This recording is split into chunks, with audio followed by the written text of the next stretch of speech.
Self-love is something that I don't think is talked about enough. Neither is it something that a lot of people have.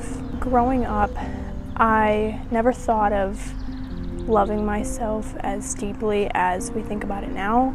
I think that's just a natural thing. When you're little, you don't think about things that deeply. But when I look back at my life and when I was younger, it's very apparent to me that I did not love myself.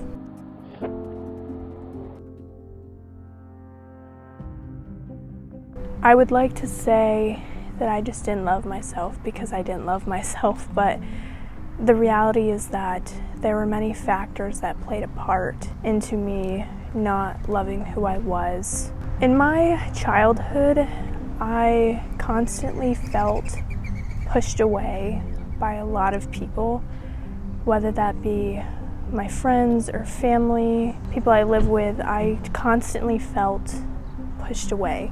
It's very weird because I was always the youngest growing up. I'm still the youngest. Normally I feel as though the youngest child gets the most attention. And while I don't love the whole aspect that the oldest never gets attention, the youngest always gets it, I don't like that has to be how it always is. But for me, it didn't even feel that way. And again, it wasn't because I wanted to be the one with the most attention. I just got this feeling that I was annoying. Nobody loved me, even if I knew that, of course, my parents loved me, and my friends, they wouldn't be my friends if they didn't love me, right? And I could sit there and realize those things, but I've always been a firm believer that actions speak louder than words. And while you can tell someone you love them and you can tell someone you care about them, actions emphasize it and can prove whether they're being honest or not. It's not even about I want to play with someone and they don't want to play with me. That's not what I mean by feeling pushed away. It's more of that it was a constant, get away from me, you're annoying, I don't want to hang out with you, I don't want to see you. Little things.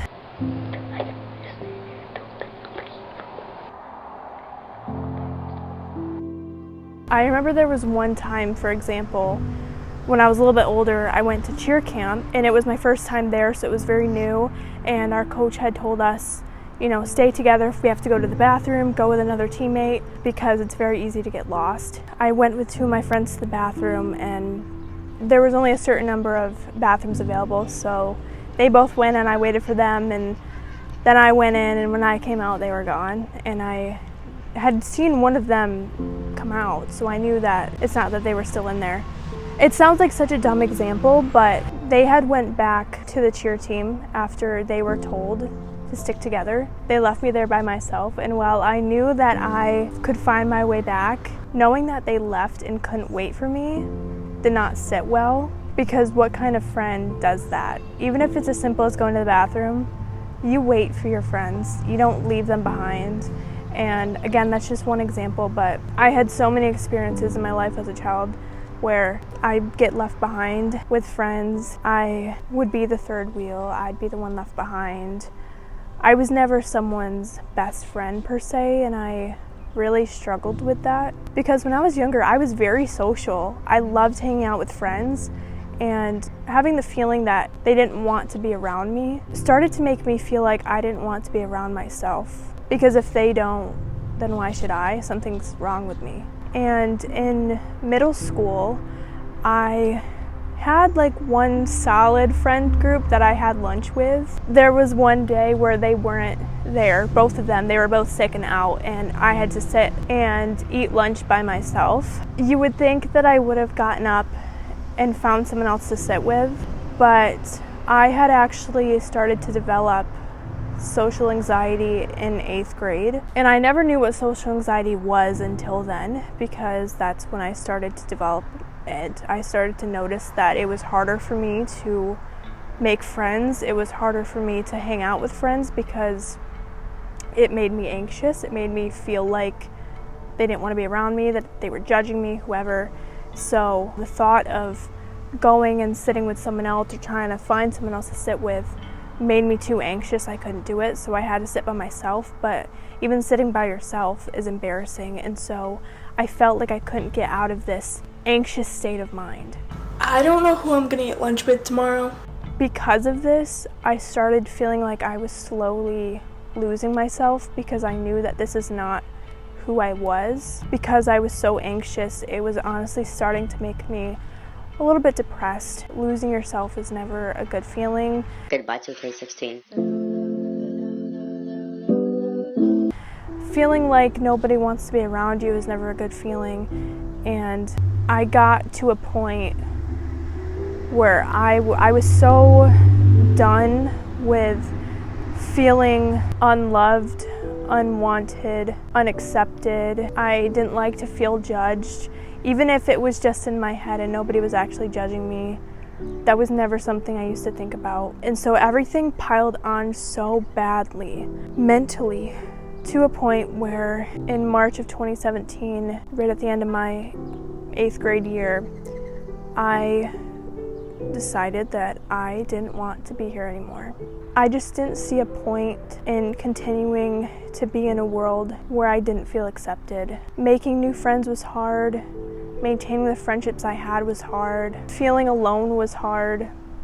School was becoming hard because I was so anxious and depressed. I missed so many days of school that year because the thought of going and socializing made me want to vomit. I woke up nauseous every single morning. I couldn't stand the thought of going to school for 8 hours, because to me that was just going to add more anxiety to my life, add more stress to my life, and I was trying to get away from it. And when I realized that I couldn't do that, that's not how life works, you have to go to school, I just wanted to give up. Luckily though, I am still here. I got the help that I needed that night. I went with the police, did the whole mental thing, exam. I had thought back to the moment when I was about to take my life, and I obviously didn't go through with it. And that was because there was something that came over me that just said, Kailee, it's not your time. And that was enough. And I'm so glad that that was enough, because I knew in that moment that I needed to work on myself. I needed to figure out how to get through this, because no matter the circumstances I was dealing with, I knew that there was more to life and that it would get better.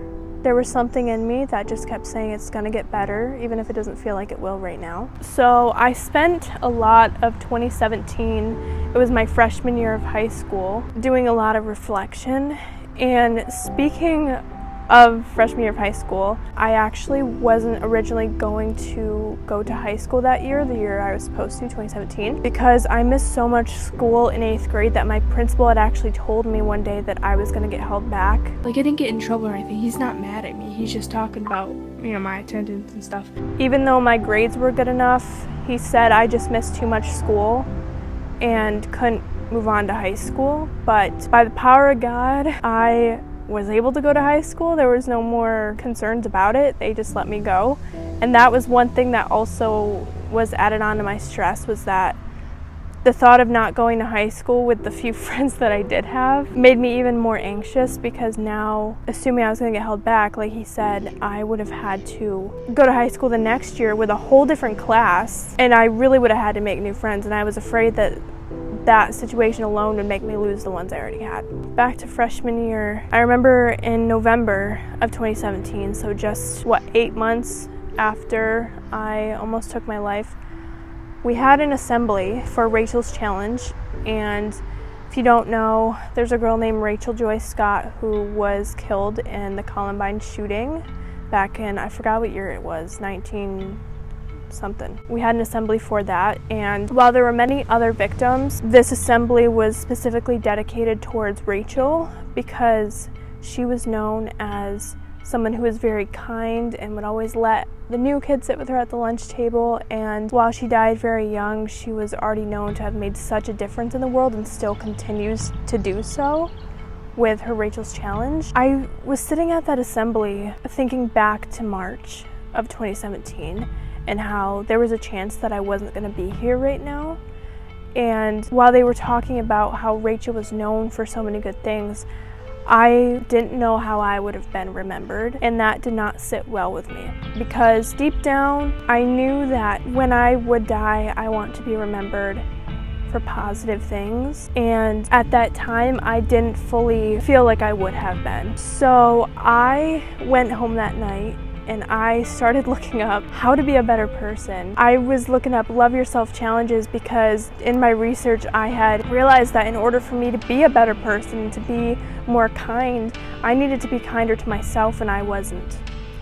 So I was doing all this research, how to love myself more, how to be a better person. I would say that that was definitely the turning point for me in my journey to loving myself, because if it wasn't for that assembly, I don't think that I would have went home that night and looked that stuff up. The Love Yourself Challenge, actually, I started to write in this journal. And I did make a video about this not too long ago. I didn't finish it fully. I'm doing that more this year. But it's proof that I didn't just stop at the journal, because I never even finished it. My mission every single day since then was to be kinder to myself and kinder to others. A month after this assembly, I came across this group chat of a bunch of girls who love God. And I was in a phase in my life where I knew about God and I would go to church here and there, but I wasn't fully all in, and I didn't really have any friends who loved God either. And this group chat for sure changed my life, because not only did I make new friends, even if they were online, I made friends who were good for me, who loved me for who I was, who brought me closer to God. I was reading my Bible more. I came across a Bible verse, Ephesians chapter 4, verse 32, which actually talks about kindness. It's been in my Instagram bio ever since. I know now that I can't face my struggles alone. I need God, and He told me it's not your time to go. And not only that, but my freshman year of high school, I became really close with one of my teachers. He was my math teacher, and that year I actually discovered that I wanted to teach math. I had always known I wanted to be a teacher, but that year I fell in love with math, and I realized I had wanted to be a teacher because I wanted to help others. And that moment in me just gave me a reason and a purpose. It showed me what my purpose was, and my purpose is to help people, to be kind, to be a light, because we don't have a lot of it in this world nowadays. Not only did this teacher inspire me to become a math teacher, but he was one of the only people in my life who genuinely showed that he cared about me. He didn't just say it, he showed it. He told me, you know, you're so hard on yourself, you got to start believing in yourself. And he would call me out on my crap, you guys, and he would do it with love. He really cared about my well-being, and that was never something I felt that I had before in a friend or a family member, anyone close. I never really had that. I think the only other closest person I could think of is my old cheer coach that I had when I was in middle school. Another thing, you know, with helping others, I had already done YouTube for so long, and I knew that this could give me a platform to help others, and so I continued to do that. And YouTube also taught me a lot about myself, because you watch yourself grow up and you watch your old videos and you can see where you messed up, where you made a mistake, where you didn't love yourself.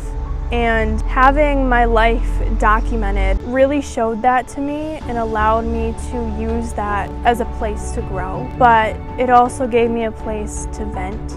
And again, it's like my little personal journal. While I may have had a hard time making new friends in person and talking to people in person, YouTube gave me a place to express how I felt, because I knew that someone out there would care. And I knew that there was someone out there that I could help. So with time, with patience, with love, with God, I slowly but surely began to love myself. There really is no end point in a self-love journey per se. Once you recognize that you love yourself, you don't just stop there like, okay, the journey's over, that was great, glad I love myself now, all right, we're done. Loving yourself is not a linear thing. You have your ups and downs. Well, I can sit here and tell you guys that I love myself now, that I would never think about ending my life because I know my purpose is, I know who I am, because I know who God says I am.